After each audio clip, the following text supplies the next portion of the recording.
एक भाई पढ़ाई में बहुत होशियार था, दूसरे की पढ़ाई में बिल्कुल भी दिलचस्पी नहीं थी। बचपन में ही माँ बाप गुजर चुके थे।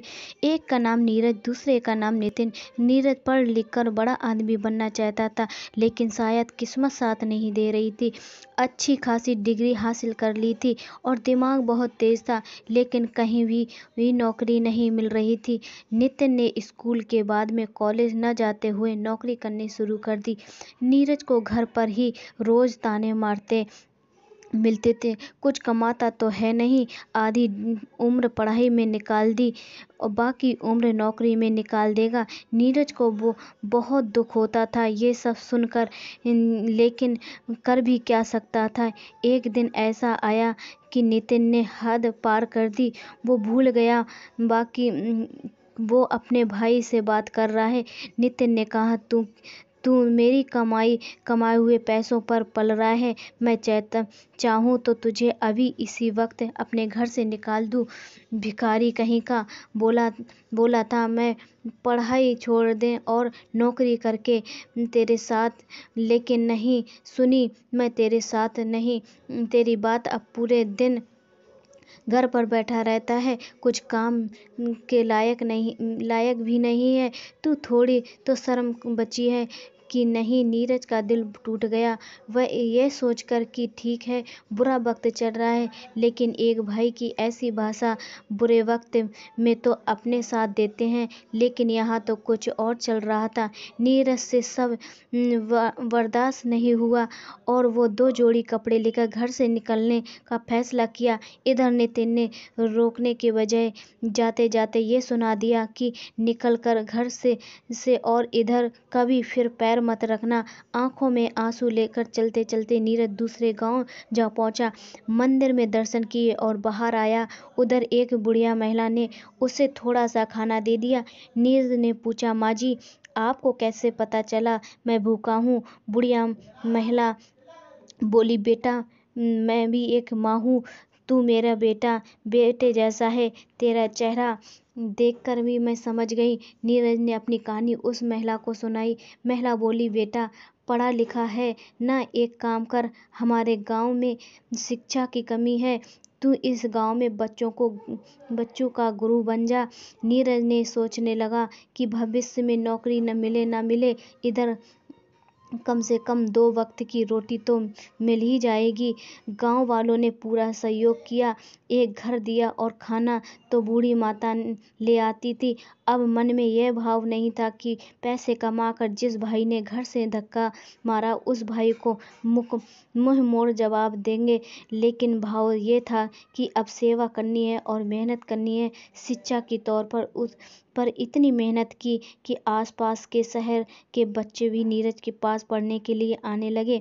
शहर वाले अच्छी खासी ट्यूशन फीस देते थे। धीरे धीरे वे कारवा बढ़ता गया और फीस भी आती गई। बच्चे भी पढ़ लिख कर होशियार हो गए। आखिर वो एक दिन आ ही गया जिसका नीरज को इंतजार था। शहर के एक व्यक्ति मिलने आए और बहुत ही बड़ी जॉब ऑफर की। वो व्यक्ति बोला कि शहर में हमारे स्कूल हैं, क्या आप उस स्कूल के प्रिंसिपल बनना पसंद करोगे? नीरज बहुत खुश हुआ, लेकिन वह 2 मिनट में ही मना कर दिया। उस व्यक्ति के होश उड़ गए। कारण पूछा तो नीरज ने कहा कि अब ये गांव मेरी दुनिया बन चुकी है और इस गांव को छोड़कर मैं कहीं नहीं जाऊंगा। यह व्यक्ति फिर भी 7 दिन बाद मिलने आया तो नीरज ने बिना सुने ही कह दिया कि सर, आप इधर आने की तकलीफ बार बार क्यों कर रहे हो? आपकी स्कूल का प्रिंसिपल नहीं बनना चाहता हूँ, मुझे माफ़ कर दीजिए। तो उस व्यक्ति ने सर, आप हमारे स्कूल नहीं आना चाहते, कोई बात नहीं, लेकिन यदि ये स्कूल तो इधर आ जाएगा। तो नीरज निशब्द, ये कुछ देर बाद नीरज बोला कि सर, आपके कहने का क्या अर्थ है? तो उस व्यक्ति ने जवाब दिया कि मैंने आपके इस गांव में स्कूल खोलने का निर्णय किया है और निर्णय में लेकर हर चीज़ का खर्चा और उठाऊंगा और वह स्कूल आपकी ही फैसले का इंतज़ार करेगा। जैसा आप चाहोगे वैसा ही होगा, नियम कायदे होंगे। नीरज मान गया। 1 साल में बहुत बड़ा स्कूल बन गया। दूर-दूर के बच्चे आने लगे। अनेक राज्यों के बच्चे आए। नीरज ने सोचा भी नहीं था कि ऐसा सब कुछ हो जाएगा। अब उस गाँव में कई लोगों को नौकरी मिल गई। नौकरी की तलाश में कई लोग आस-पास के गाँव से आने लगे। नीरज सभी को कुछ न कुछ काम देने लगा। एक दिन एक गरीब व्यक्ति आया और स्कूल के मैनेजर से नौकरी के लिए बात की। नीरज उस वक्त कोई काम से बाहर गया हुआ था। मैनेजर ने उस व्यक्ति से बात की और सब जानकारी ली। ज़्यादा पढ़ा लिखा तो नहीं था, तो उसे क्लर्क की नौकरी दे दी। मैनेजर ने कहा, प्रिंसिपल सर 2 दिन बाद आएंगे, तो अब उसने एक बार फिर मिल लेना। ठीक है। 2 दिन बाद नीरज आ चुका था। क्लर्क प्रिंसिपल के ऑफिस में इंतजार कर रहा था। तभी नीरज आया। वह क्लर्क और कोई नहीं, उसी का भाई नितिन था। नितिन बोला, नीरज तू यहाँ क्या कर रहा है? अभी भी नौकरी के लिए धक्के खा रहा है क्या? देख, मैं तो इधर आया हूँ, एक ही झटके में नौकरी मिल गई। अभी प्रिंसिपल सर आएंगे और मेरी नौकरी पक्की हो जाएगी। तू ऐसे ही नौकरी के लिए इधर उधर भटकता रहेगा। नीरज ये सब सुनकर अंदर ही अंदर हंसने लगा। इस बार तो वह गुस्सा भी नहीं हुआ और खुश भी नहीं हुआ। ऐसा ही सुनता रहा। चुपचाप प्रिंसिपल की कुर्सी पर जाकर बैठ गया।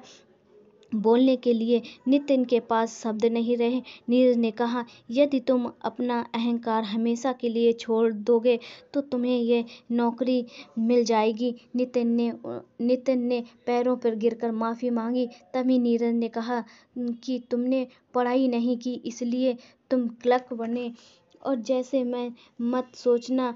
और यदि मैं पढ़ाई कर रहा हूँ या पढ़ाई की है, इसीलिए मैं आज प्रिंसिपल बन गया हूँ, ये भी गलत होगा, क्योंकि ये जब इतना मैंने नहीं रखता है।